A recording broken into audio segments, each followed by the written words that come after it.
got another You said that you have a bone to pick with the host I have a now. bone to pick. And since you said, okay, so I disagree completely on his take about promiscuous women turning their life to God and how it's ridiculous that they decide to start waiting until marriage and ask a man to wait, even though they gave that gift to other men, no problem. I find it almost odd to think that someone's self-betterment is in any way ridiculous, unfair seeming, maybe, but ridiculous. Also, what does he suggest for them to continue sleeping around with lots of men? Now, that's ridiculous to me. Also, I feel like deciding to wait until marriage, despite your body count, will help weed out men who don't want to be married at all, I believe. Does that accurately state your position? Do you want to add anything else? Or No, that accurately states it. Okay, I feel that, if they're trying to better themselves and live right by God, then there should be nothing wrong with that. And well, I mean, so my first thing, just to preface this, is that I do think obviously women can change and be redeemed, but men do not need to then disregard their baggage and marry them. Mm-hmm. And I think these two are compatible, even from a Christian worldview. Like, you can be a Christian and you can believe that she can redeem herself. Mm-hmm. That doesn't oblige you to have to date her, and you can use her past, even if you're a Christian man, as criteria for disqualifying her from a relationship. I literally was talking about that with my friend who was supposed to come, and because I brought that up, that's why she did not come, because her and so I came here with two girls. They were best friends. We're all from Dallas. Yeah. And then the other friend just kept saying, "Oh, he just needs to forgive.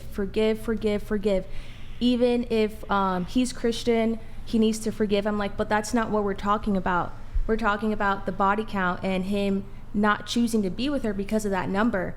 And she just kept saying, well, they both kept saying, like, oh, it just should be forgiven. I'm like, that's not the point. That's somebody that's probably has a high body count. You can still forgive that, but you're not then obligated to accept it. to disqualify that criteria from it mattering and whether you decide to date that person or not. And then she just kept saying, like, that's so bad. Like, why is he a Christian if he's not choosing her? Even with that high body. Yeah. Well, and that's why can you get them on? Can you tell them to just come on? Are they sitting in the car down there or some shit? No, they're just wandering around. But tell them that we got time. Tell them to come over here. It was such a heated conversation because that's why because one of your friends, Chelsea, she got cold feet last night. Yeah, because I brought up the body count because I told. Okay, well. So, I mean, it'd be good to actually present this argument to her. Yeah. But, I mean, if men are compelled to forgive women with a high body count and we're obliged to date them, well, then my counter argument would be women are compelled and obliged to date men who are broke, who are short, who are not ambitious, who aren't successful, who are unattractive, who are a myriad of things. So, yeah, I mean, do you think... Would one of the girls is like a fitness girl, right? Yeah, I think she started building her account primarily in the fitness industry. So is she obliged to date anyone? Like she has to date somebody, is basically the argument. You have to date somebody. Can you elaborate? What do you mean? Like, are you saying like does she have to date? Well, it sounds like because again, I'm saying that you can be forgiven or redeemed. You can turn your life around, but from a personal preference perspective, both men and women have autonomy, and they can disqualify people for any myriad of reasons for being a partner.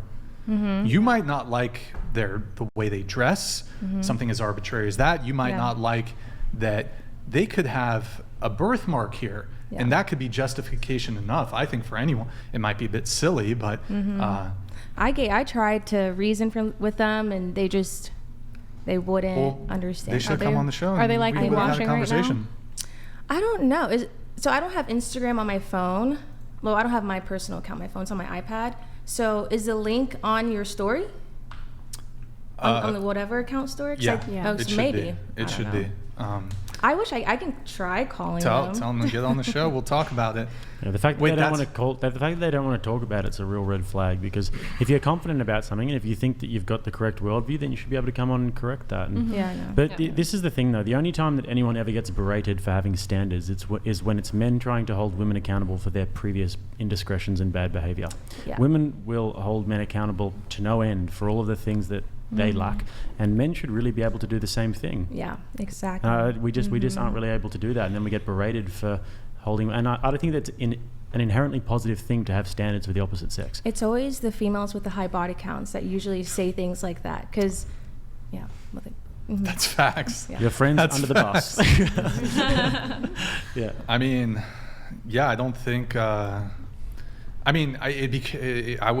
It would be interesting to just ask her, like, what standards, preferences, and boundaries do you have for a partner? That's a good question. Yeah. If she has any, it's like, well, why are you judging? Why are you disqualifying men? And I would actually argue that her metrics are far more, I'm just making assumptions here since she's not here. I would actually argue that her standards, boundaries, whatever, are probably far more shallow, superficial, and arbitrary than a woman's past promiscuity. Yeah, but didn't you say that you prefer like a certain girl though? Like, wait, what do you mean? What? You said that you prefer like short girls and like. Is he not allowed to have preferences? Yeah, but I'm not making the argument. But that would you people disqualify girls if they weren't Wait, can you posture check? Would you date a tall girl too? Yeah, I'll date a girl who's even taller than me. When it comes to height, I have a preference for shorter women. Okay. But like for me, height is, I would happily date a woman she could be 6'7", wouldn't be a deal breaker. Yeah. Whereas women have like a very stringent thing when it comes to height. Whereas I'd argue most men don't care either way if they're short or if they're tall. And actually, I think it's a reasonable standard. If a woman doesn't want to marry a short guy, then that's completely fine. But that's actually an immutable characteristic as well. We can't help that, but you can help who you have sex with. Yeah, I bet there's a bunch of. I mean, you said they're Christian, right? They're Christian, and I have a podcast too, but I'm not so consistent on it. What's it called? Give it a shout out. Your Purpose Within. And the first episode that I did with the two friends that I had at the time, which they're no longer my friends because of this episode, they got so mad of how I titled everything that we talked about. So we talked about body count, why do you want a man who makes over 100K, and then something else. So I titled it, why should a man accept your high body count if you can't accept him making less than 100K? And because of that, they just cut all ties with me. But of course, it's because they want a man who makes way over 100K. And again, they also said he should just forgive my past of having a high body count. Well, then they should forgive perhaps his past of not making the right educational and career moves, because perhaps he could have made different decisions in his youth that would have resulted in him being a higher earner, but he didn't make those choices, and perhaps he's on a trajectory that will never see him making $100,000. Well, they ought to just forgive that. But look, as a woman, if it's your preference that you want to date a high earner, I think that's fine. I think some people can be delusional with it, though, insofar as you also have to think, well, what does that man want? Because, a man who's a high earner, maybe he doesn't want you, not you specifically, but, and so, yeah.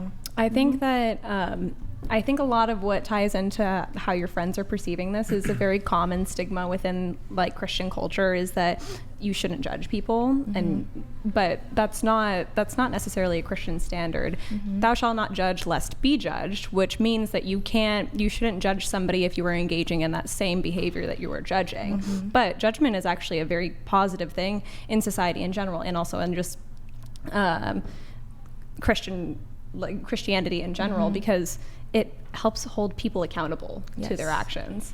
But I love that. Were there other things? Was it the same girls that were coming on today, or a different group of girls? No, 2 different girls. Okay.